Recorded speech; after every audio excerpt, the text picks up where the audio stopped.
नमस्कार दोस्तों, स्वागत है आपका आइडिया लूम चैनल पर। वो जगह जहां किताबें सिर्फ पढ़ी नहीं जाती बल्कि जिंदगी बदलने वाले आइडियाज में बदली जाती हैं। दोस्तों, जरा ईमानदारी से जवाब दीजिए, आपके पास भी ऐसी कोई किताब है क्या जो आपने खरीदी तो है लेकिन आज तक पूरी पढ़ी नहीं? या फिर आपने सोचा था कल से पढ़ना शुरू करेंगे, कल से खुद पर काम करेंगे, कल से आलस छोड़ देंगे, लेकिन वो कल कभी आया ही नहीं? अगर हाँ, तो आज का ये वीडियो आपके लिए बहुत जरूरी है, क्योंकि आज हम बात करने वाले हैं उस एक आदत की जो सपनों को भी टाल देती है, आलस और टाल मटोल, प्रोक्रास्टिनेशन। और इसे समझने के लिए हम सहारा लेने वाले हैं एक बेहद प्रैक्टिकल और ऑनेस्ट किताब का, do it today by Darius Foroux. दोस्तों, ये किताब आपको मोटिवेशन के झूठे नारे नहीं देगी। ये नहीं कहेगी जो मन करे वही करो, बल्कि ये किताब आपको सिखाएगी बिना मन किए भी काम कैसे किया जाता है, एक्शन कैसे लिया जाता है, और सबसे जरूरी, आज का काम आज कैसे पूरा किया जाता है। आइडिया लूम पर हमारा मकसद साफ है, आपका समय बचाना और किताबों का सबसे काम का सार सीधे आपके दिमाग तक पहुंचाना। तो अगर आप चाहते हैं आलस से बाहर निकलना, खुद पर कंट्रोल पाना और अपनी लाइफ में रियल प्रोग्रेस देखना, तो इस वीडियो को अंत तक जरूर देखिए, क्योंकि हो सकता है जो बात आज आप समझ लेंगे वही आपकी जिंदगी का सबसे बड़ा टर्निंग पॉइंट बन जाए। तो चलिए शुरू करते हैं डू इट टुडे और जानते हैं आलस और टाल मटोल को हमेशा के लिए कैसे खत्म करें। अध्याय 1, आलस कोई बुरी आदत नहीं, एक सिस्टम की समस्या है। अक्सर हम अपने आप से एक सवाल पूछते हैं, मैं इतना आलसी क्यों हूं? काम सामने पड़ा है, समय भी है, जरूरत भी है, फिर भी हम उसे टाल देते हैं। हम खुद को दोष देते हैं, खुद को कमजोर मान लेते हैं और मन ही मन तय कर लेते हैं कि मुझ में डिसिप्लिन की कमी है। लेकिन यह किताब यहीं पर एक चौंकाने वाली बात कहती है, प्रोक्रेस्टिनेशन आलस नहीं है, यह गलत सिस्टम का नतीजा है। हम काम क्यों टालते हैं? हम इसलिए काम नहीं टालते कि हमें काम करना पसंद नहीं, हम इसलिए टालते हैं क्योंकि काम शुरू करने का अनुभव असहज होता है। आइए इसे थोड़ा गहराई से समझते हैं। एक काम बहुत बड़ा लगता है। जब कोई काम हमारे दिमाग में एक पहाड़ की तरह दिखता है तो दिमाग डर जाता है। जैसे पूरी किताब लिखनी है, पूरा सिलेबस पढ़ना है, बड़ा वीडियो बनाना है, दिमाग कहता है अभी नहीं, बाद में देखते हैं। दो दिमाग तुरंत आराम चाहता है। हमारा दिमाग शॉर्ट टर्म कंफर्ट के लिए बना है। काम बराबर तनाव, मोबाइल बराबर आराम, तो दिमाग स्वाभाविक रूप से उसी चीज को चुनेगा जिसमें कम दर्द हो। यह कमजोरी नहीं है, यह बायोलॉजी है। 3, हम परफेक्ट शुरुआत का इंतजार करते हैं। हम सोचते हैं सही मूड आएगा, सही समय मिलेगा, सही प्लान बनेगा। लेकिन सच यह है, परफेक्ट शुरुआत कभी आती ही नहीं, और इसी इंतजार में दिन, हफ्ते, कभी कभी साल निकल जाते हैं। असली सच्चाई क्या है? किताब एक बेहद अहम लाइन कहती है, हम काम से नहीं भागते, हम उस असहज एहसास से भागते हैं जो काम शुरू करते समय आता है। वो बेचैनी, वो डर, वो कंफ्यूजन, हम उनसे बचने के लिए काम टालते हैं। इसका मतलब साफ है, आप आलसी नहीं हैं, आप निकम्मे नहीं हैं, आप में डिसिप्लिन की कमी नहीं है। समस्या सिर्फ ये है कि आपके पास सही सिस्टम नहीं है। तो समाधान क्या है? अगर समस्या सिस्टम की है तो समाधान भी सिस्टम ही होगा। इस किताब के अगले अध्यायों में हम सीखेंगे ऐसा सिस्टम कैसे बनाया जाए जो दिमाग को डराए नहीं, जो शुरुआत को आसान बना दे और जो काम को अपने आप आगे बढ़ाए। आपसे एक सवाल पूछते हैं, एल, अगर आलस आपकी आदत नहीं बल्कि आपके सिस्टम की गलती है, तो वो कौन सा सिस्टम है जो बिना मोटिवेशन, बिना डिसिप्लिन और बिना जबरदस्ती आपसे काम करवा सकता है? जहां हम सीखेंगे कि काम शुरू करना इतना मुश्किल क्यों लगता है और उसे आसान कैसे बनाया जाए। अध्याय 2, मोटिवेशन एक झूठ है। हम सब एक बात पर भरोसा करते हैं, जब मन करेगा तब काम करेंगे। हम सोचते हैं आज मूड नहीं है, आज एनर्जी कम है, कल फ्रेश होकर शुरू करेंगे, और यही कल धीरे धीरे महीनों में बदल जाता है। यहीं पर लेखक डैरियस फोरू एक कड़वी लेकिन सच्ची बात कहते हैं, मोटिवेशन भरोसे के लायक नहीं है। मोटिवेशन पर भरोसा करना सबसे बड़ी गलती क्यों है? मोटिवेशन मौसम की तरह होता है, आज है कल नहीं है। अगर आप सिर्फ तभी काम करेंगे जब मोटिवेशन आएगा तो आपकी जिंदगी में आधे सपने, अधूरे गोल्स और ढेर सारा पछतावा रहेगा, क्योंकि मोटिवेशन आता जाता रहता है लेकिन काम रोज मांगता है। सफल लोग अलग क्यों होते हैं? सफल लोग भी वही महसूस करते हैं जो आप करते हैं, थकान, डर, आलस, मन न होना। फर्क सिर्फ इतना है, वे मोटिवेशन का इंतजार नहीं करते, वे डिसिप्लिन और रूटीन पर भरोसा करते हैं। उनका लॉजिक बहुत सिंपल होता है, काम पहले, मोटिवेशन बाद में। वे जानते हैं एक्शन मोटिवेशन पैदा करता है, मोटिवेशन एक्शन नहीं। दिमाग कैसे काम करता है? जब आप बिना मन के भी सिर्फ 5 मिनट काम शुरू करते हैं, दिमाग को सिग्नल मिलता है, अरे ये तो डूएबल है। डर कम होता है, रेजिस्टेंस टूटता है और धीरे धीरे वही काम फ्लो में बदल जाता है। इसलिए किताब कहती है, काम शुरू करना सबसे मुश्किल हिस्सा है। एक बार शुरू हो गया, दिमाग खुद साथ देने लगता है। डिसिप्लिन कोई पनिशमेंट नहीं है। अक्सर डिसिप्लिन को हम समझते हैं जबरदस्ती, सख्ती, अपने आप से लड़ाई, लेकिन असल डिसिप्लिन होता है रोज एक ही समय पर एक ही छोटा काम, बिना ज्यादा सोच विचार के। डिसिप्लिन आपको थकाता नहीं, डिसीजन मेकिंग से बचाता है। रूटीन बराबर फ्रीडम। जब आप तय कर लेते हैं कब काम करना है, कितना करना है, कैसे करना है, तो दिमाग को बार बार फैसला नहीं लेना पड़ता, और यही चीज आपको मेंटल फ्रीडम देती है। अध्याय 2 का सार। मोटिवेशन अनरिलायबल है, डिसिप्लिन रिलायबल है। रूटीन स्टेबिलिटी देता है, एक्शन मोटिवेशन को जन्म देता है। अगर आप हर दिन थोड़ा सा काम बिना मन के भी कर लेते हैं तो मोटिवेशन खुद पीछे पीछे आएगा। आप सभी के लिए एक सवाल, अगर मोटिवेशन झूठ है और डिसिप्लिन ही सच है, तो ऐसा डिसिप्लिन कैसे बनाया जाए जो बोझ न लगे, जो थकाए नहीं और जिसे निभाना आसान हो? अगले अध्याय में हम यही सीखेंगे कि कैसे एक ऐसा सिस्टम बनाया जाए जो आपको बिना स्ट्रगल रोज काम पर बैठा दे। अध्याय 3 जस्ट स्टार्ट। सबसे ताकतवर नियम। हम जिंदगी में ज्यादातर काम इसलिए नहीं छोड़ते कि वे मुश्किल हैं, बल्कि इसलिए छोड़ते हैं क्योंकि शुरुआत डरावनी लगती है। हमारे दिमाग में काम ऐसे घूमता रहता है, पूरा करना है, सही करना है, परफेक्ट करना है, और इसी प्रेशर में हम कुछ भी शुरू नहीं कर पाते। यहीं पर यह किताब अपना कोर प्रिंसिपल रखती है, एक्शन क्रिएट्स क्लैरिटी। मतलब साफ सोच पहले नहीं आती, काम शुरू करने से आती है। दिमाग शुरुआत से क्यों डरता है?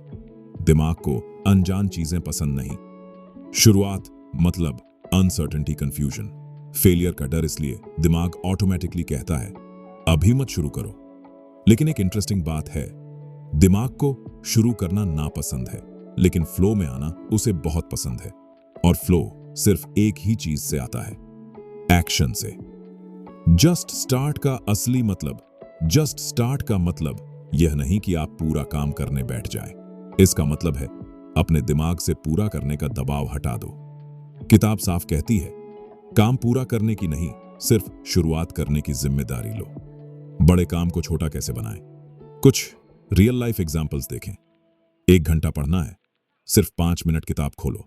पूरा वीडियो बनाना है, सिर्फ आउटलाइन लिखो। पूरा चैप्टर लिखना है, सिर्फ पहला पैराग्राफ लिखो। ये ट्रिक्स नहीं है, ये ब्रेन हैक हैं। जब दिमाग देखता है अरे ये तो आसान है, तो रेजिस्टेंस टूट जाता है। 5 मिनट का जादू अक्सर ऐसा होता है। आपने 5 मिनट के लिए शुरू किया और 20 से 30 मिनट कब निकल गए पता ही नहीं चला। क्यों? क्योंकि शुरुआत दर्द देती है, फ्लो आराम देता है, और फ्लो में दिमाग खुद आगे बढ़ना चाहता है। कंट्रोल किस पर होना चाहिए? आपके कंट्रोल में नहीं है मूड, मोटिवेशन, एनर्जी, लेकिन आपके कंट्रोल में है शुरुआत करना, और यही कंट्रोल सबसे ज्यादा पावरफुल है। अध्याय 3 का सार। क्लैरिटी एक्शन से आती है। शुरुआत सबसे मुश्किल हिस्सा है। छोटे एक्शंस रेजिस्टेंस तोड़ते हैं। जस्ट स्टार्ट एक रूल नहीं, एक हथियार है। जब भी दिमाग बहाने बनाए, बस एक बात याद रखो, पूरा नहीं, सिर्फ शुरू। आपसे एक सवाल, अगर सिर्फ शुरुआत ही सब कुछ बदल सकती है, तो ऐसी शुरुआत कैसे बनाई जाए? जो ऑटोमेटिक हो, जिसमें सोचना ही ना पड़े और जो रोज अपने आप हो जाए। जहां हम सीखेंगे कि एनवायरनमेंट और हैबिट्स कैसे आपको काम करने पर मजबूर कर देते हैं। अध्याय 4, फोकस आपकी सबसे बड़ी संपत्ति है। अक्सर हम कहते हैं, आज बिल्कुल एनर्जी नहीं है, दिमाग काम नहीं कर रहा। लेकिन डैरियस फोरू यहां एक सीधी बात कहते हैं, आप थके नहीं होते, आप डिस्ट्रैक्टेड होते हैं, और यही डिस्ट्रैक्शन आपकी सारी ताकत चूस लेता है। थकान असल में आती कहां से है? सोचिए, मोबाइल पास में है, हर 2 मिनट में नोटिफिकेशन, व्हाट्सएप, इंस्टाग्राम, यूट्यूब, साथ साथ कई काम, दिमाग लगातार कॉन्टेक्स्ट स्विच करता रहता है। और यही चीज मेंटल फटीग पैदा करती है, ना कि काम। काम आपको नहीं थकाता, बिखरा हुआ ध्यान थकाता है। असली दुश्मन कौन है? किताब साफ कहती है, दुश्मन काम नहीं है, दुश्मन है मोबाइल नोटिफिकेशंस, मल्टीटास्किंग। मल्टीटास्किंग दिखने में स्मार्ट लगता है, लेकिन असल में यह फोकस का सबसे बड़ा कातिल है। फोकस का सही मतलब क्या है? हम अक्सर सोचते हैं फोकस बराबर ज्यादा देर तक काम करना, लेकिन किताब कहती है फोकस बराबर नहीं ज्यादा समय फोकस बराबर बिना डिस्ट्रैक्शन का समय। 10 मिनट का प्योर फोकस 2 घंटे के डिस्ट्रैक्टेड काम से कई गुना बेहतर होता है। एनवायरनमेंट आपको कंट्रोल करता है। एक गहरी सच्चाई, विल पावर कमजोर होती है, एनवायरनमेंट ताकतवर होता है। अगर मोबाइल सामने है, नोटिफिकेशंस ऑन है, तो फोकस टूटेगा ही टूटेगा। इसलिए किताब सिखाती है, खुद को मत बदलो, एनवायरनमेंट बदलो। एनवायरनमेंट डिजाइन कैसे करें? काम करते समय मोबाइल दूर रखो, नोटिफिकेशंस बंद करो। एक समय में एक ही काम को छोटा और साफ डिफाइन करो। जब काम क्लियर होता है तो दिमाग भटकता नहीं। फोकस अपने आप कैसे आता है? जब डिस्ट्रैक्शन हट जाता है, काम छोटा होता है, शुरुआत साफ होती है, तो फोकस फोर्स नहीं करना पड़ता, वह अपने आप पैदा होता है। अध्याय 4 का सार, आप लेजी नहीं, डिस्ट्रैक्टेड हैं। फोकस आपकी सबसे बड़ी संपत्ति है, मल्टीटास्किंग एक धोखा है। एनवायरनमेंट फोकस बनाता है, विल पावर नहीं। कम समय प्लस 0 डिस्ट्रैक्शन बराबर असली प्रोडक्टिविटी। जरा सोचिए, अगर फोकस एनवायरनमेंट से बनता है, तो ऐसा एनवायरनमेंट कैसे बनाया जाए जो आपको बिना कोशिश हर दिन काम में डाल दे। अध्याय 5, प्लानिंग नहीं, स्केड्यूलिंग जरूरी है। हम में से ज्यादातर लोग सोचते हैं, मैंने तो पूरा प्लान बना लिया है, टू डू लिस्ट लिखी है, गोल्स क्लियर हैं, इंटेंशंस भी स्ट्रांग हैं, फिर भी दिन खत्म होता है और ज्यादातर काम अधूरे रह जाते हैं। क्यों? क्योंकि किताब एक सीधी सच्चाई बताती है, प्लानिंग आपको अच्छा फील कराती है, स्केड्यूलिंग काम करवाती है। टू डू लिस्ट क्यों फेल हो जाती है? टू डू लिस्ट में एक प्रॉब्लम है, वह टाइम से जुड़ी नहीं होती। जब आप लिखते हैं, पढ़ाई करनी है, वीडियो बनाना है, एक्सरसाइज करनी है, दिमाग पूछता है कब, और जब जवाब नहीं मिलता, काम कभी भी का हो जाता है, यानी कभी नहीं। किताब का सबसे सख्त नियम, डैरियस फोरू साफ कहते हैं, जो कैलेंडर में नहीं है वो असल जिंदगी में होता ही नहीं। कैलेंडर रियलिटी है, टू डू लिस्ट सिर्फ विश है। वेग गोल बनाम स्पेसिफिक टास्क, गलत सोच, आज पढ़ाई करनी है। सही सिस्टम, सुबह 7 से 8 मैथ्स, चैप्टर 3। फर्क देखिए, काम तय है, समय तय है, दिमाग को सोचने की जरूरत नहीं। और जब सोचना कम होता है तो रेजिस्टेंस भी कम होता है। टाइम देने का जादू, जब आप किसी काम को दिन और समय दे देते हैं तो वह ऑप्शन नहीं रहता, अपॉइंटमेंट बन जाता है। जैसे डॉक्टर की अपॉइंटमेंट, एग्जाम का टाइम, आप मूड नहीं देखते, आप जाते ही जाते हैं। स्केड्यूलिंग क्यों काम करती है? दिमाग कंफ्यूजन से बचता है, क्या करूं वाला सवाल खत्म होता है, डिसीजन फटीग नहीं होती, डिसिप्लिन आसान हो जाता है। स्केड्यूलिंग आपको सख्त नहीं बनाती, स्पष्ट बनाती है। छोटी स्केड्यूलिंग, बड़ा असर। किताब यह भी कहती है, हर मिनट प्लान मत करो, बस इतना काफी है। दिन के 2 से 3 important blocks, clear task, fix time, consistency, perfection से ज्यादा पावरफुल है। अध्याय 5 का सार, टू डू लिस्ट इंटेंशन है, कैलेंडर एक्शन है, जो स्केड्यूल नहीं है वो होगा नहीं। Specific task plus fix time equals execution. Planning सोचने में, स्केड्यूलिंग करने में मदद करती है। अध्याय के अंत में एक जरूरी सवाल, अगर कैलेंडर काम करवाता है तो उन दिनों का क्या, जब स्केड्यूल टूट जाता है, रूटीन बिगड़ जाता है और गिल्ट आने लगता है। अध्याय 6, परफेक्शनिज्म भी प्रोक्रेस्टिनेशन है। हम अक्सर अपने टालने को एक सुंदर नाम दे देते हैं। अभी परफेक्ट नहीं है, थोड़ा और सोच लेते हैं, जब पूरी तैयारी हो जाएगी तब शुरू करेंगे। लेकिन डैरियस फोरू बिना घुमाए साफ कहते हैं, परफेक्शनिज्म प्रोक्रेस्टिनेशन का सबसे चालाक रूप है। परफेक्शनिज्म इतना डेंजरस क्यों है? क्योंकि यह आलस जैसा नहीं दिखता, यह जिम्मेदारी जैसा लगता है। आप कहते हैं, क्वालिटी कॉम्प्रोमाइज नहीं करना चाहता, बेस्ट देना चाहता हूं, अधूरा काम पसंद नहीं, और बाहर से देखने पर आप सही भी लगते हैं, लेकिन अंदर से आप शुरुआत से बच रहे होते हैं। परफेक्ट कभी क्यों नहीं आता? सच्चाई यह है, परफेक्ट एक मूविंग टारगेट है। जैसे जैसे आप सीखते हैं, आपकी एक्सपेक्टेशंस बढ़ती जाती हैं। आज जो परफेक्ट लगता है, कल वही एवरेज लगने लगता है। इसलिए किताब साफ कहती है, जो परफेक्ट का इंतजार करता है वह कभी शुरू ही नहीं करता। Done is better than perfect, यह किताब का सबसे प्रैक्टिकल रूल है। Done is better than perfect. क्यों? क्योंकि डन से फीडबैक मिलता है, डन से लर्निंग होती है, डन से कॉन्फिडेंस बनता है। परफेक्शन सिर्फ इमेजिनेशन में होता है, प्रोग्रेस रियलिटी में। प्रोग्रेस ग्रेटर देन परफेक्शन, हर बार थोड़ा बेहतर। पहला ड्राफ्ट गंदा हो सकता है, पहला वीडियो ऑकवर्ड हो सकता है, पहली कोशिश कमजोर हो सकती है, लेकिन पहली कोशिश के बिना दूसरी कभी नहीं आती। परफेक्शन सोच में होता है, प्रोग्रेस एक्शन में। परफेक्शनिज्म असल में डर है।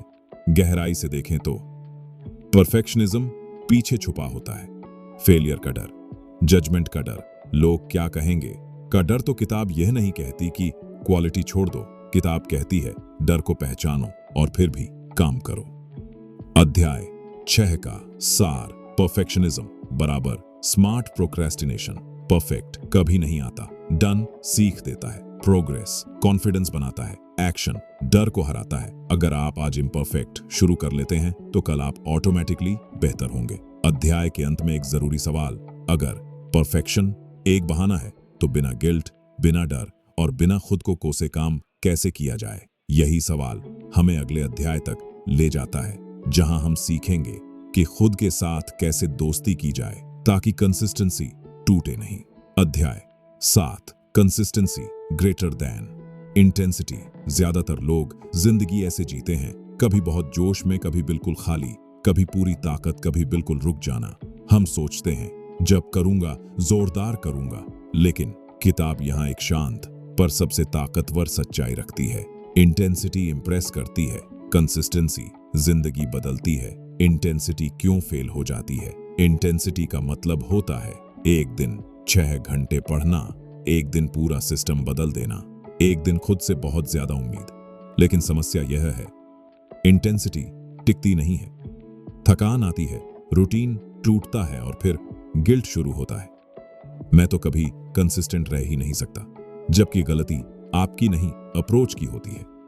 कंसिस्टेंसी की असली ताकत किताब कहती है, छोटा काम रोज करना बड़े काम को कभी कभी करने से बेहतर है। रोज 30 मिनट, रोज थोड़ा थोड़ा, बिना ड्रामा, बिना प्रेशर। यही तरीका स्किल बनाता है, कॉन्फिडेंस देता है और लॉन्ग टर्म सक्सेस लाता है। कंसिस्टेंसी दिखती नहीं है, लेकिन चुपचाप आपको बदल देती है। दिमाग कंसिस्टेंसी को क्यों पसंद करता है? क्योंकि रोज का छोटा काम डराता नहीं, रोज की आदत एनर्जी नहीं खाती, रोज का रूटीन ऑटोमेटिक हो जाता है, और जब चीज ऑटोमेटिक बनती है वही आदत बन जाती है। कंसिस्टेंसी का नया मतलब समझो। कंसिस्टेंसी का मतलब यह नहीं कि रोज परफेक्ट करना है, रोज बेस्ट देना है। कंसिस्टेंसी का मतलब है रोज वापस आना। अगर आज कम किया ठीक है, अगर आज मन नहीं था फिर भी ठीक है, बस छोड़ा नहीं। स्लो प्रोग्रेस बराबर रियल प्रोग्रेस। किताब यह भी सिखाती है, जिंदगी ओवरनाइट नहीं बदलती, लेकिन डेली बदलती है। जो लोग रोज थोड़ा थोड़ा करते हैं वही एक दिन पीछे मुड़कर देखते हैं और कहते हैं, मैं कब इतना आगे आ गया। पूरे किताब का एक लाइन में सार आलस आपकी गलती नहीं, सिस्टम की है। मोटिवेशन अनरिलायबल है। जस्ट स्टार्ट सबसे बड़ा नियम है, फोकस आपकी संपत्ति है, कैलेंडर आपका हथियार है, परफेक्शनिज्म एक बहाना है, कंसिस्टेंसी असली जीत है। अब कुछ जरूरी सुझाव लाइफ में अप्लाई करने के लिए। एक छोटा, इतना रखो कि मना न कर सको। अगर दिमाग ना कहे काम बड़ा है, काम इतना छोटा करो कि ना कहना बेवकूफी लगे। 2 सिस्टम बनाओ, खुद से लड़ो मत, विल पावर पर नहीं, एनवायरनमेंट प्लस रूटीन पर भरोसा करो। 3 खराब दिन को फेलियर मत बनाओ, एक दिन मिस होना प्रॉब्लम नहीं, छोड़ देना प्रॉब्लम है। 4 खुद से दोस्ती रखो, आप मशीन नहीं हो, कंसिस्टेंसी प्यार से आती है, जबरदस्ती से नहीं। 5 याद रखो, आप लेट नहीं हो, आप पीछे नहीं हो, आप बस प्रोसेस में हो। अगर आप इस किताब से सिर्फ एक चीज लेकर जाए तो वो ये हो, रोज थोड़ा थोड़ा करो और खुद को टाइम दो। यही जीत का सबसे सच्चा रास्ता है। तो दोस्तों, डू इट टुडे हमें ये याद दिलाती है कि समस्या काम की नहीं होती, समस्या शुरू न करने की आदत की होती है। हर बार जब हम कहते हैं थोड़ा बाद में, हम असल में अपने ही फैसले को टाल रहे होते हैं। और यही वजह है कि जो लोग आगे बढ़ते हैं वो मन का इंतजार नहीं करते, वो पहला छोटा कदम ले लेते हैं। अगर आपको आज का ये वीडियो सोचने पर मजबूर करे या किसी एक आदत पर सवाल खड़ा करे, तो समझिए किताब अपना काम कर गई। ऐसी ही किताबों के प्रैक्टिकल और काम के आइडियाज अगर आप लगातार पाना चाहते हैं तो आइडिया लूम चैनल को अभी सब्सक्राइब कीजिए और बेल आइकॉन जरूर ऑन रखिए, क्योंकि अगले वीडियो में हम एक और किताब लेकर आने वाले हैं जिसका secrets of the millionaire mind हम आपसे जल्द ही शेयर करेंगे। तब तक के लिए बस एक बात याद रखिए, सोचते रहना आसान है, शुरू करना जरूरी है।